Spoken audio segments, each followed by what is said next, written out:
Ito yung trabaho ko dito sa Jordan. Hindi pa sisikat ang araw, nagsimula na ako. Dati nung sa Pinas pa ako, di ko to ginawa.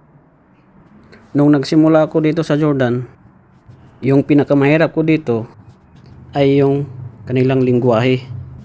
Arabic, di sila makaintindi ng English. Matagal na ako dito, hanggang ngayon, di ko pa rin sila maintindihan.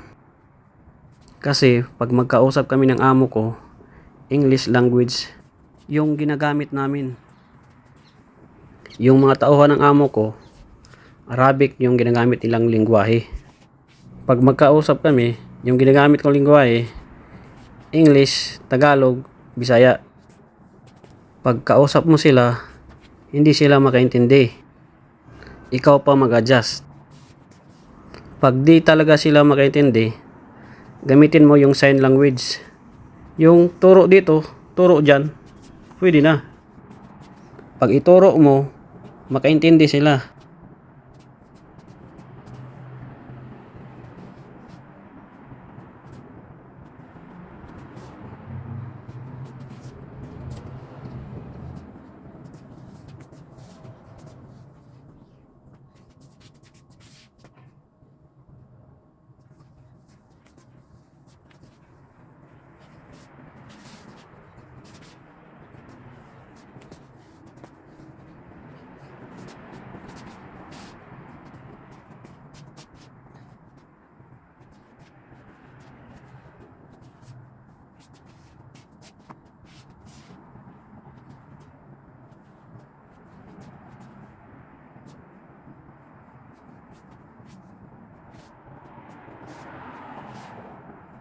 Natapos na ako dyan magpunas, bababa na naman ako.